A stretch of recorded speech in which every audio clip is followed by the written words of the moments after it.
My name is Jerry Smith. I'm an ordinary guy. I am 5'9", tall, and weigh 155 pounds. I have brown hair and brown eyes. I received average grades in high school and also in college. I'm in good shape for my age. I'm 42 years old. I work as a middle manager in a clothing retail chain. Growing up in a rough area, my size caused me some problems there. If you give in, they'll beat you to pieces. So I never gave in to anyone. Sometimes I got my ass kicked, but usually I punished my opponent myself. After a while, troubles began to happen to me, much less frequently than before. However, I continued to train in the boxing gym until I stopped about 10 years ago. Some of us practiced mixed martial arts. It was much more difficult, and this was my only hobby. I am married to Joanne. She is 42 years old, brunette, 5'6" in tall, has a slim figure and a very pretty face. We met in our first year at university. She studied law, but we studied 2 courses together. At first, we just talked. Then we started dating. Joanne was quite popular at school. All the frat boys wanted to be with her, but she was reserved with them, as far as I could see. She and I became a permanent couple and became close in our second year. It was her first time, and it was almost the same for me. We stayed together until graduation. She went to law school in the state. I got a job at a local bank. We got married that summer after high school and got along very well. We had good sex, varied in intensity. Joanna read about sexual positions and games. We used some of what we read in bed. We had different role-playing games. We had naked evenings where we had to remain naked no matter what happened. We had games of dominance.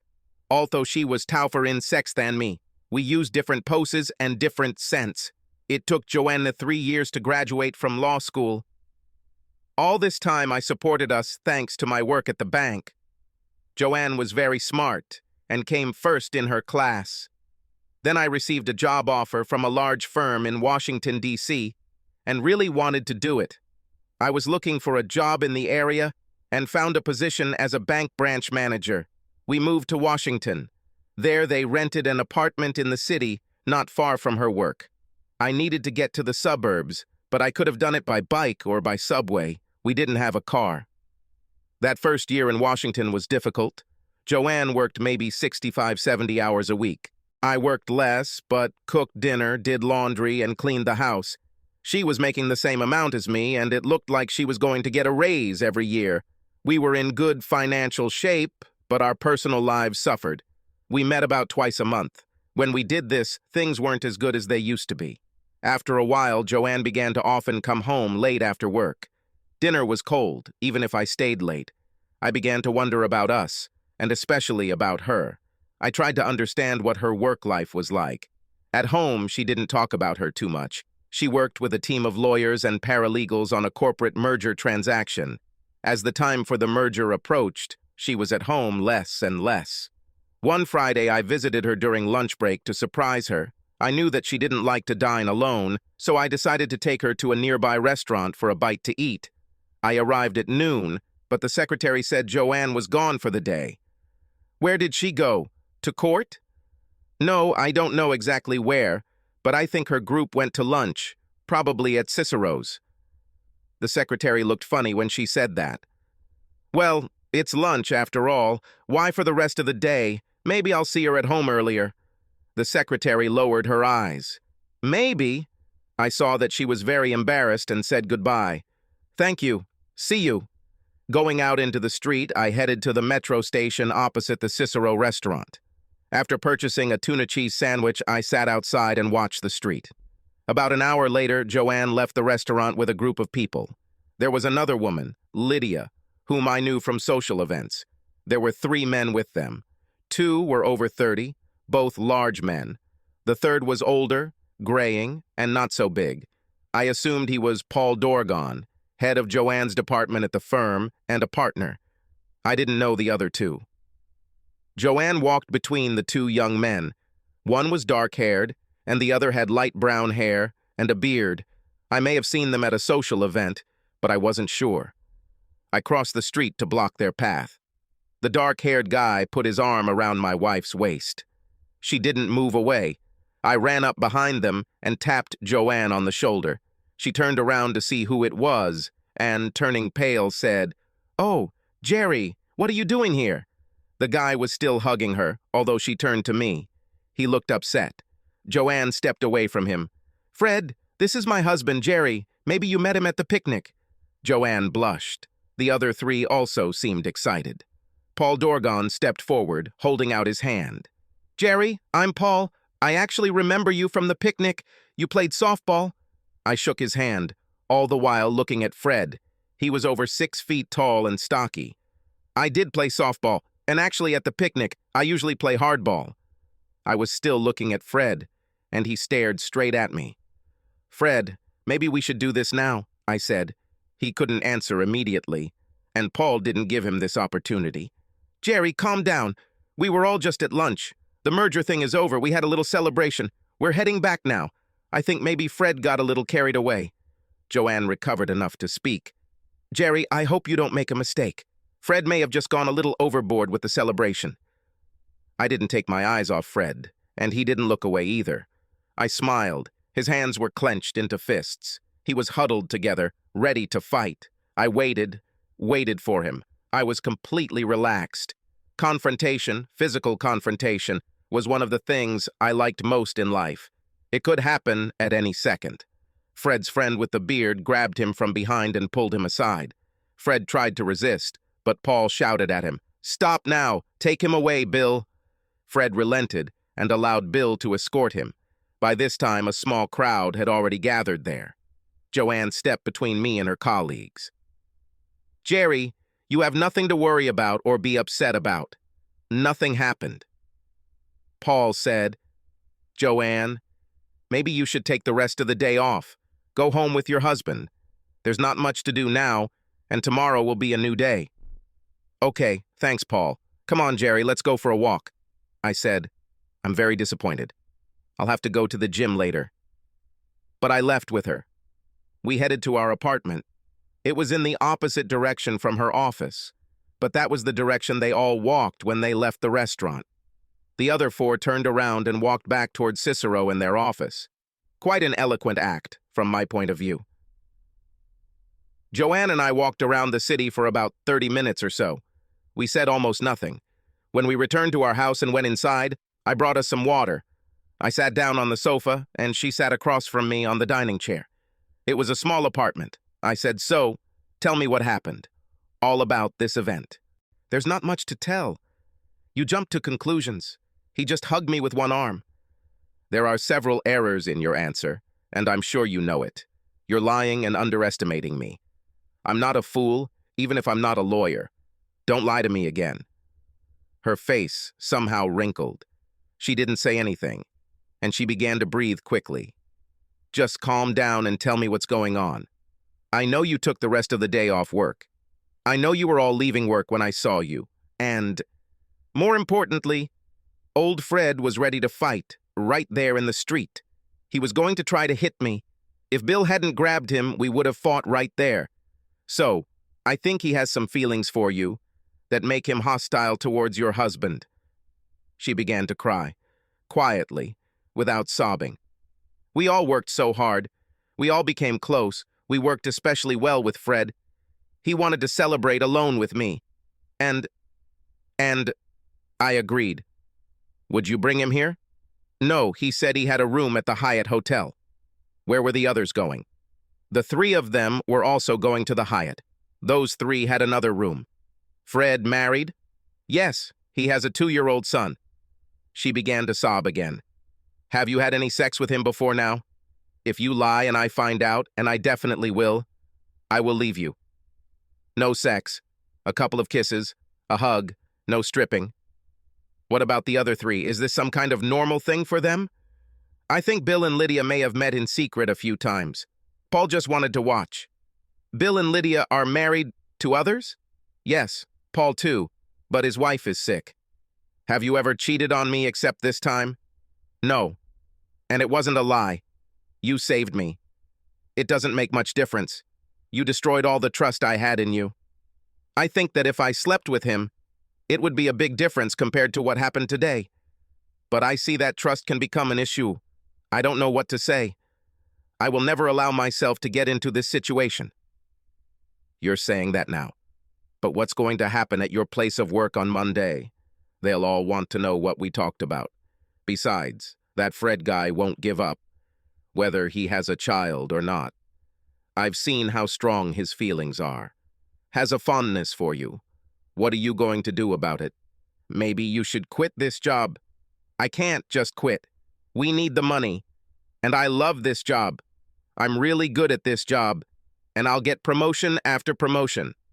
I understand. How do I know if you're keeping the straight line? Because I need some reassurance. Let me think. I thought about it. Leverage was necessary, and leverage had to be found. Tell you what, you will write a confession. It will contain everything you told me about, even in more detail. You will sign it and give it to me. For what? Oh, I understand. There will be a threat to all of them. Yes, I'll make copies of them all. And add a little note. I want you to swear to the truth of the confession under penalty of perjury. That's what we did. She went into detail about what happened, and even her suspicions about what was going on between the others.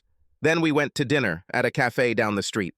She relaxed a lot when we drank a bottle of red. Then we returned home and immediately went upstairs. I fucked her hard and long, and we finally, exhausted, fell asleep. In the morning, I fucked her hard again. Then I made copies of the confession. I placed them in 4 envelopes marked personal and confidential. And he added a note. In it, I made it clear that if I learned of any further sexual shenanigans involving my wife, in any case, I would mail a confession to each of their spouses. An exception would be made to the one who informed me about it. In this case, no mail would be sent to that person's spouse. I thought it would create some tension in the team, but does it make me feel better? It was Saturday, and I went to the gym for some sparring and heavy bag work to get some of my anger out. Well, maybe there wasn't that much of it. The guys noticed this. I'm having trouble finding a partner, but a lot of work with the punching bag did the trick. Jane, one of the few women who worked out at this gym, asked me what was wrong with me. Just some life issues. I'll deal with it. She smiled.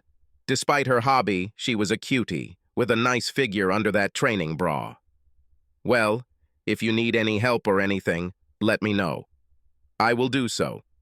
I looked at her longer than usual, and she didn't look away. But then, we both turned away. I think she just got mad watching me work the punching bag. However, I remembered her words in case Joanne got something wrong, but she didn't. On the way home, I stopped at a fancy spy store and bought some gadgets. So, I now have 2 voice recorders. One is very small, like a pen. In fact, it was a pen. But it also did up to 12 hours of recording, presumably voice-activated. I put it in Joanne's purse when I got home. There was little danger that she would notice him, given the state of her purse. I could download data from it remotely. Another voice recorder went into our main room.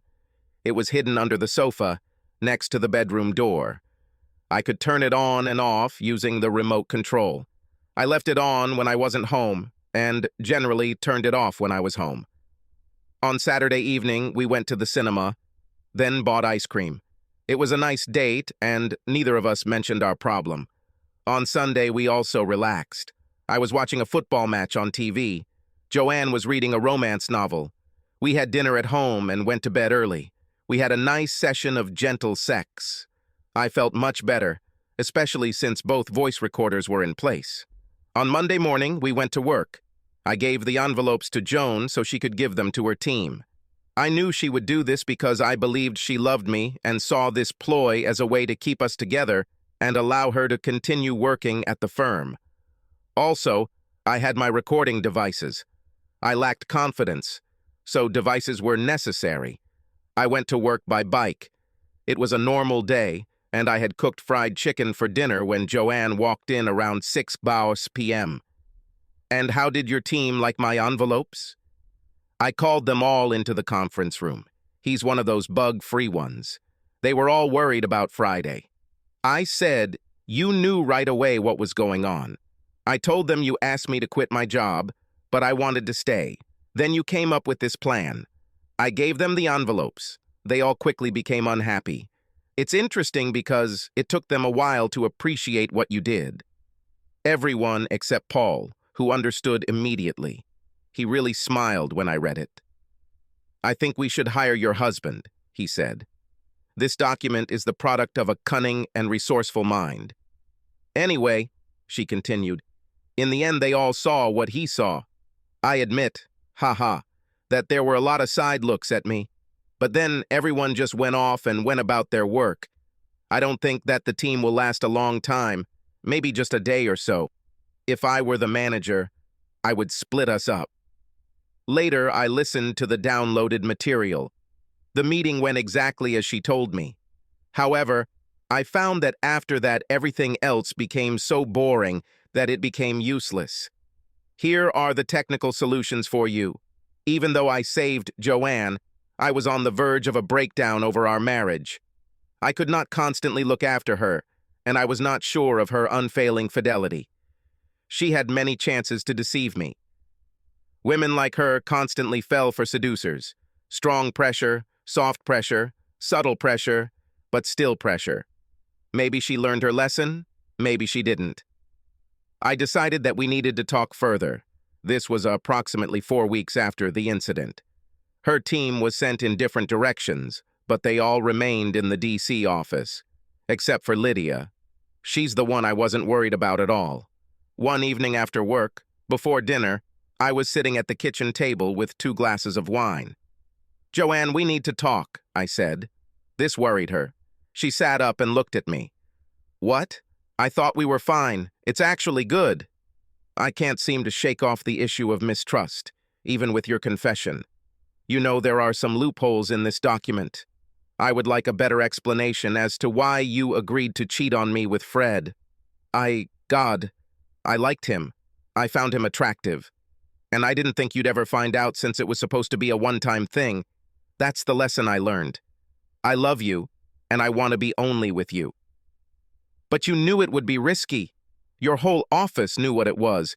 If you had looked at it logically, you would have had to give it up. But I think you had a real passion for Fred, so much so strong that you risked your marriage and he risked his. It makes me feel violated that you were so into him. There's nothing I can do about it. I told you I'd be honest. Either way, I'll never know what it might have been like. Did he have a big instrument? I shot it at her. She looked away, embarrassed.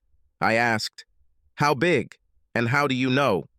Our hug was quite tight. It was only a few times, but it was when we danced, pressed closely together.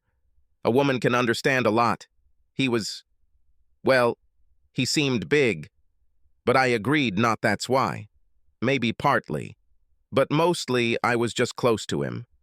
And I liked him. Like it was a reward for completing a job successfully. It required close teamwork. It wouldn't work if we didn't get along with each other. But this work was constant and very close. I was with him more than with you for several months. So he somehow took my place? And you knew he had a bigger tool than me. I don't see this as a one-time thing. Maybe you thought so, if you thought at all. No, he didn't take your place at all. She sniffled again and rushed at me in a rage. Relax. I just needed to have this conversation. I hope you will analyze what you said and use it to avoid another episode, because one more episode will finish us off. There won't be another time. You know it has everything to do with your work. The intensity of the case brought people together working together. One thing led to another, and you'll have the same dynamic in the next project. I just hope you see this coming and stop it before we reach a disaster. I'll keep all this in mind. Don't worry. She looked at me. Let's go upstairs, she said. We can eat later. We went upstairs. And we ate much later, reheating the leftovers. The next week, I took the opportunity to install a program hidden in the programming database on her phone. I could track her messages and the numbers she called. From time to time, I listened to the tape recorder. There was nothing for 3 months. I asked to talk after dinner. I think we should try to start a family. Now is the time. Oh, Jerry, I'm not sure. What about my job? You want kids? It's better now than later when you have a lot more things on your mind. You can work while you're pregnant. After that, you'll have to take some time off. But I can help. I don't have a stressful job like you. I did a little day trading and was doing well. We have enough money to find a house. What do you say to that? Fine. If we find a house we like, I'm game. We actually found a house on the other side of the river, but still not far. It had 3 bedrooms, a nice kitchen, a patio, and was in a respectable neighborhood. I bought it. I paid for it directly, and it was in my name. Joanne didn't like it, but I insisted. I told her it was money I earned, and the house was my gift to her and our future family. In any case, if we divorce, the house will be treated the same as if it were jointly owned. She agreed. We moved, and she stopped taking her pills. 3 months passed before she became pregnant. We have a boy, Jacob. Joanne returned to work after 2 months. We had a nice lady come in during the day until I arranged my job at the bank to be mostly independent contract work from home. I drafted agreements with other banks, reviewed contracts, and did odd jobs that others thought no one should do. I also continued my day trading. I got even better at it. When Jacob was 3 years old, Joanne became pregnant again and worked hard until she gave birth. Gemini. Of course, we already knew in advance that there would be a girl and a boy. Jennifer and Todd. This time my mother came to help with the children. He and my father moved to Arlington. Joanne returned to work after 3 weeks. Jacob was fascinated by his siblings, as was I. I loved being a father. I left the bank and went solo as a consultant on the mechanics of bank mergers. I mostly worked at home, on the computer and phone. My mom started spending less time with the kids, saying she needed to see Dad more. They retired and went on a trip. Joanne became a partner in her firm when Paul retired. The children are now 10 and 7 years old. We are 36, and we look respectable. Somehow like this. Joanne was not really close to her parents. They lived far from here. We saw them on vacation, maybe 1 week in the summer on vacation. When her father fell ill, she went to visit him, but he got worse and soon died. Joanne was survived by 2 sisters who lived near her mother. So after the funeral, Joanne went straight back to work. I started to worry about her working so much. I again wondered if she was moving away from me again, or maybe she fell in love with someone else. Our sex life was fine, given the presence of children, but now they were old enough, and we had more time for ourselves. However, the intensity of our sex life has not increased. Joanne wasn't the busiest mother either. She, of course, loved children. She played games with them, wrestled the twins on the floor, made them do their homework when she was at home. They loved her too. But day after day, I raised them. I took them to school and took them home. I went to football games and coached them. My work took up less and less time. But I still spent several hours in the gym every week. I sparred and worked with bags. Sometimes I come home with bruises or cuts. This has become commonplace. Joanne threw a celebration party to celebrate her partnership. There was a dinner dance at the Hyatt Hotel. The company was large, and more than 100 people were present at the dinner. This dinner was not just for her.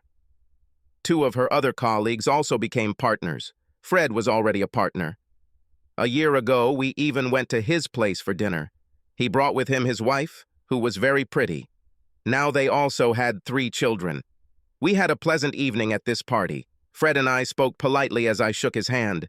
After all this time, there were no macho stunts. Fred and his wife were also at the partner party. When the dancing started, I danced with Joanne for a while, and then we sat down again. A younger man approached Joanne and asked her to dance. Joanne said, "Jerry, this is William Pullen. He works for our company." She let him take her hand, and they went down to the dance floor. While they were dancing, Fred sat down next to me. Then it was only us at the table. "If I were you, Jerry, I'd keep a close eye on Mr. Pullen," Fred said quietly. "Just a few words. I remember our little problem, and I wouldn't want to be blamed for not warning you, even after all this time." I watched them dance. "Are they close at work?" "Close. They work together every day. I'm sure she mentioned him." "No, as far as I remember, no." Fred said, "I remember what it was like when she and I got close. The dynamic was probably similar to that. That's all I'm saying. I don't think anything too bad has happened yet." Thanks for the tip. I would never ruin my relationship with you and your family except, you know, one time. That won't happen. Fred stood up and walked away. Pullen and Joanne stayed on the dance floor for one more dance. It was a slow song. I was very attentive. Pullen was over 6 feet tall with a swimmer's build. He moved well. He had sandy hair and blue eyes. These two clearly didn't seem to be involved in anything untoward. They just looked like a dancing couple. Maybe Joanne and I looked like that too. I was a little worried. I thought about asking her about it. And if they continued to dance, I thought I would intervene. But after a slow dance, he walked Joanne back to our table. She asked him to sit down, and he sat down. Joanne said, "Jerry, William, and I have been working on the Monroe case for some time now. I thought I'd introduce you." "Hello?" he said. "Hi, how long have you been working at the company?" "About a year. I came from New York to work in Congress, but Monroe took up a lot of my time." "Is this going to end soon, or—" Joanne said, "We hope this case is close to a conclusion, but nothing is set in stone. This is a regulatory matter. We will present it to the FCC next month." "Oh," I said. I felt like yawning, but I didn't. "Where are you staying, William?" "I have an apartment in Northeast Short. I thought I would spend time on the hill." "Maybe that will be later. I can still ride my bike to work." I used to do that, but now I'm mostly at home. Joanne said, "Jerry runs his own banking consultancy business. He can do it from our home and make sure the kids are okay. It's a good environment for us." "Yeah, sounds perfect," Pullen smiled. I didn't like his smile, but I didn't react at all. "Okay," he said. "I'll go. I'll have to get home early." "Someone is waiting?" "Yeah." He left with a slight wave to us. I watched Joanne watch him. She turned to me and saw that I was looking at her, looking intently. "He's a good guy, Jerry." It seemed to me that she was a little defensive. "I'll take your word for it, although I haven't heard anything about him." "Why?" "I don't know. I thought I mentioned him. We've been working together for some time now. I guess we just haven't talked about my work too much lately." "Yeah, I guess that's true. Let's dance a little more before we go." The rest of the night went well. We danced merrily. When we returned home, we had fun in bed. Better than in a long time. I thought about role-playing games as if I were Pullen, but I didn't. The next day, Saturday, I took out my recorder and put it in Joanne's purse. I just didn't feel comfortable around her. I certainly didn't need her to stray, what with our kids and all. The voice recorder and telephony program, new for the new phone, were simply to calm me down, but everything turned out completely wrong. When Joanna came home from work that Monday, I took the time to sit down at my laptop and download the recording. When she went to bed early, I listened to the recording through headphones. I didn't like what I heard. Early in the morning, a conversation took place between Joanne and Pullen. "Hey, Will, come in." The sounds of a chair on the carpet. "I enjoyed our dance on Friday night. Thank you. I hope Jerry wasn't annoyed. I admit that I was surprised when you asked me to dance while he was there. I told you, well, I saw Fred talking to Jerry while we were dancing." "So what? What does this have to do with us? In any case, he didn't seem hostile at all. And we didn't do anything wrong, nothing even suspicious. Fred and I were close a long time ago. He and Jerry almost exchanged blows on the street, and nothing happened. Well, maybe that's what should have happened, but it never happened. And so far," he said, "nothing has happened to us. Not yet." Jerry will be on his guard, I tell you. Whatever we want, I won't risk my family. He would leave me, and he might just beat you up. He was going to beat Fred up. He can't beat any of us, and why would he leave you? You earn money for the family." "Ha! Somehow he makes a ton of money in stocks. I don't even know how much. But he bought our house outright 12 years ago or so. Also, don't be tempted to pick a fight with him. You've been warned." "Why would he even want to know anything? We could be careful. I know you want that." "No chance, Buster, no matter what I want. It's time to get to work." I was more than a little irritated by what I heard. I could see that if they were given half a chance, they would mate like rabbits. I saw the same situation as Fred, just like Fred said. I had to think about whether I wanted to save Joanne this time or not. I felt a sense of impending divorce due to Joanne's infidelity. Sooner or later, she would lose her way. I thought about what divorce would be like. I thought about the children. I assumed that I would get custody and she would be able to see them on some schedule. Our finances were not an issue. I had a lot of money. But she also had a very well-paid job. I also transferred a decent amount to offshore accounts. Her law firm will probably find something. Not all. In any case, if she got rich after the divorce, I would still be rich, and I would still have my little trading talent. In general, I was not so afraid of divorce. If this happened, I had to do everything in my power to protect the children from getting hurt too much. I didn't think Joanne would really want to be a guardian. It made me wonder what her life would be like after the divorce. She really had no friends, not even close ones. Sometimes she dated women from her work, but she was really completely absorbed in her work. I had guys in the gym and women in the gym too. I was friendly with the other parents and sometimes went out for a beer with my fellow coaches. I went to ball games with two of these guys and we got to know each other pretty well. But Joanne wasn't so friendly. She spent little time at home to be able to have friendly conversations. While I knew some of the guys in our area and their wives, Joanne didn't really know anyone. I thought she would get a lot of sex if we divorced, but I didn't think she would interact much with anyone, not like we had, even now. And that's what made me intervene in her relationship with Poulin. I loved her, and I loved her for a long time. I couldn't bear the thought of her being alone in this world.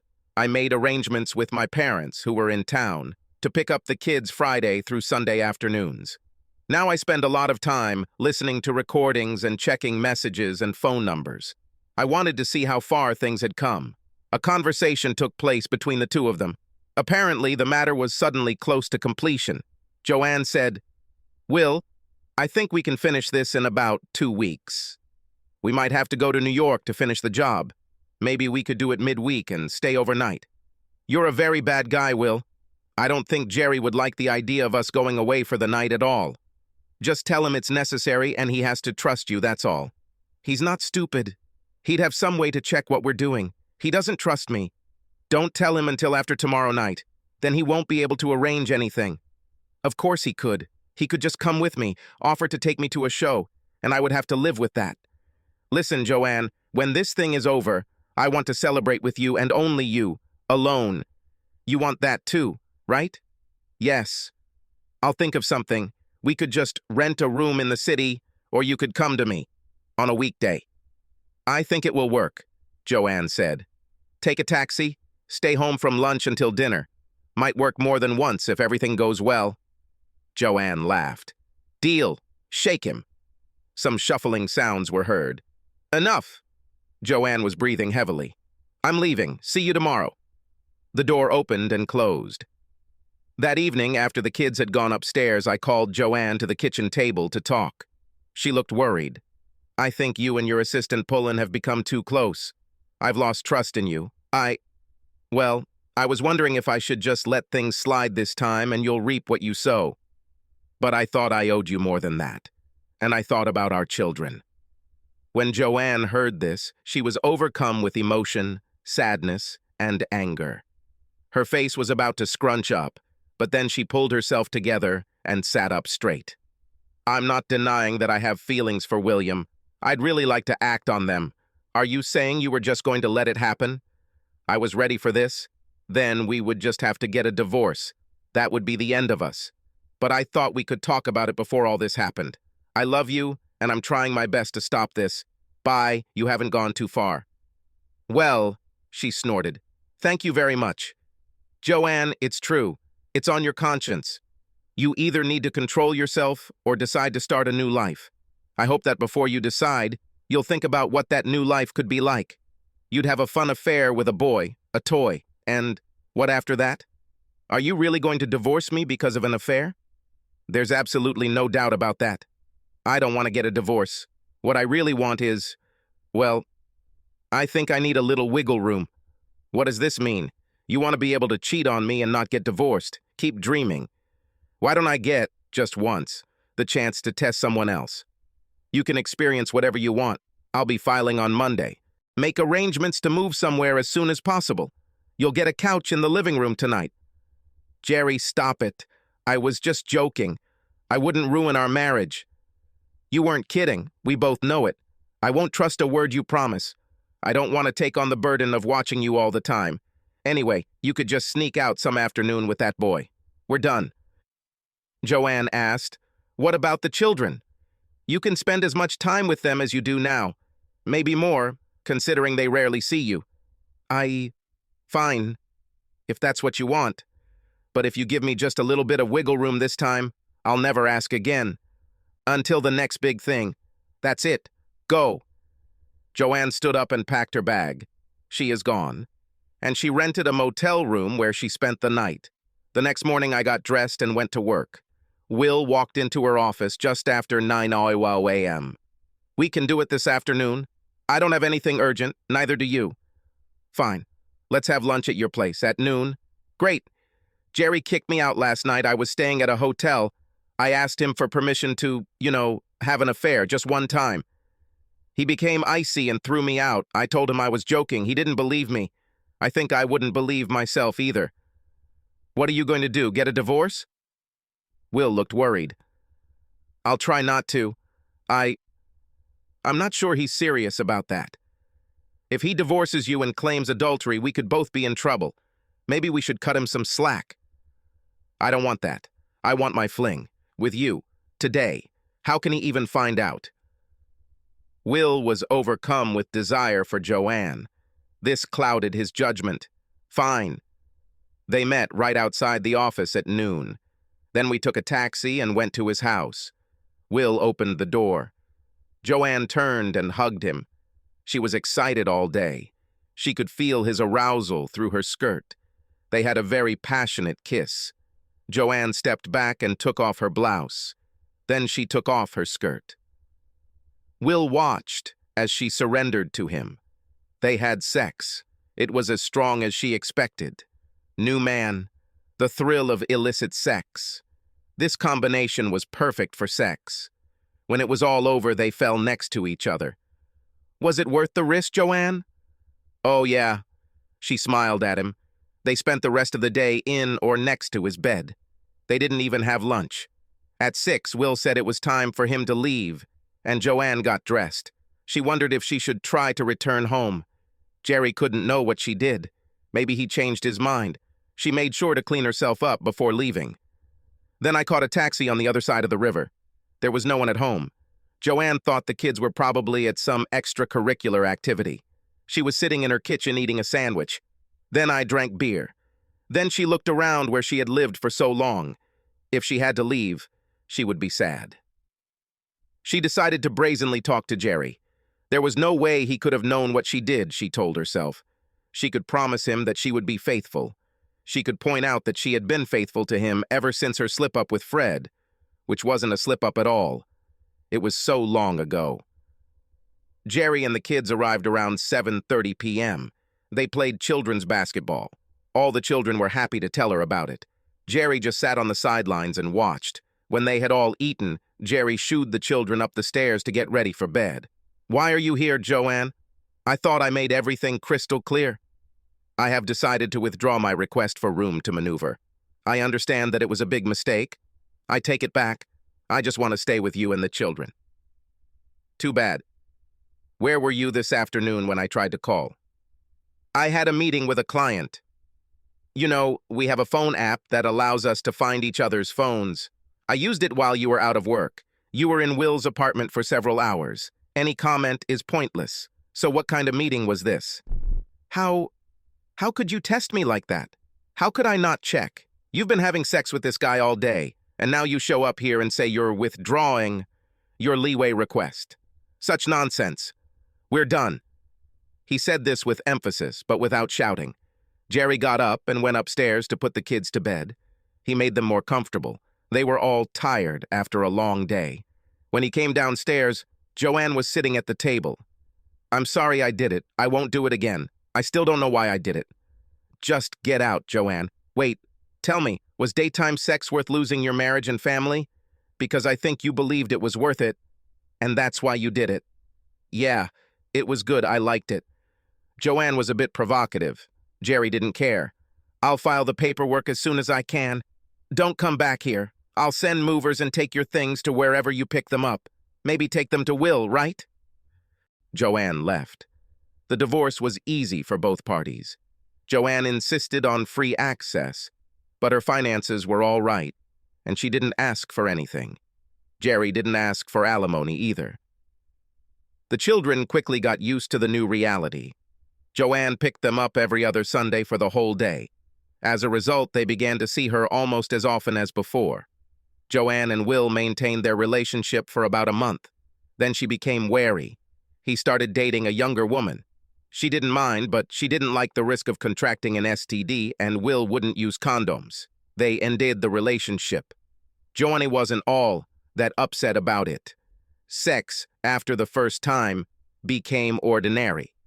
She was much better off with Jerry, who was much more creative. Jerry was happy with how everything turned out, except for one thing: Will. He couldn't be allowed to leave without getting a stomachache. Jerry used some time in the middle of the day to study Will. He also watched him from time to time. At first he saw Joanne with him, but later another beautiful blonde. He assumed that Joanna and Will were no longer in a relationship. Jerry hired a firm to conduct further research and spy on Will. He asked the lawyer to review the documents prepared by the firm where Will signed the contract. Jerry found out that Will was an amateur boxer, sang in the church choir, and had relationships with several women, none of whom actually knew about the others. He also discovered that the law firm had billed Will for many more hours than he actually worked. Jerry didn't think it was all a ploy to play a trick on Will. He hid it. One day, while Jerry was jogging, Will ran up behind him, giving him a quick push. They were in the park near Jerry's house. There was no one nearby at the time of the shock. It was after 11 on Saturday. Joanne had the children. Jerry realized he could benefit from Will's arrogance. Jerry, I know you're investigating and following me. Stop it. It's over between me and Joanne. I don't need your crap. Fuck you, boy. I do what I want. Jerry growled. He laughed at Will. What are you laughing at? I took your wife. Not that funny, right? Good riddance. I see you didn't keep her long. Has she found better sex? Ha! You're one of those people who can only talk, old man. Jerry saw that Will was getting more and more worried. Some people entered the park, but he did not see them. Will was very tense, as if he had not just come to talk. Jerry decided to push things forward. Old or not, I can beat you like a drum with anything, so just fuck off. Jerry said this, but began to back away from Will.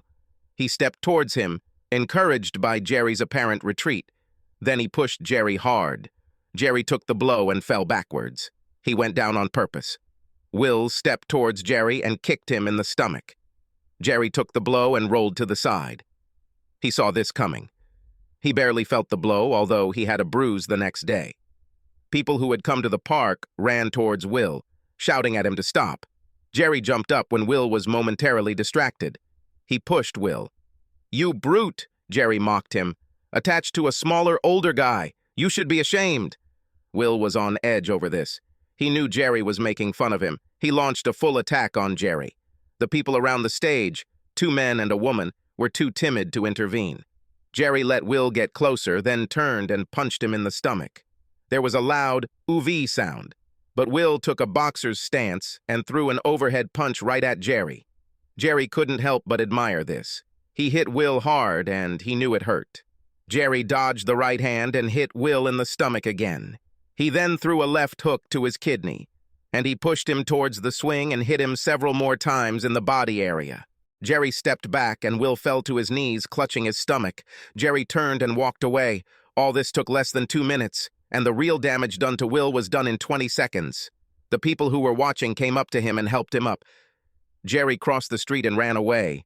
As he did so, he saw a police car drive up to the park with its lights flashing but no siren. Jerry never heard from the police or Will about this fight. He suggested that witnesses told cops that Will started the fight and then lost it.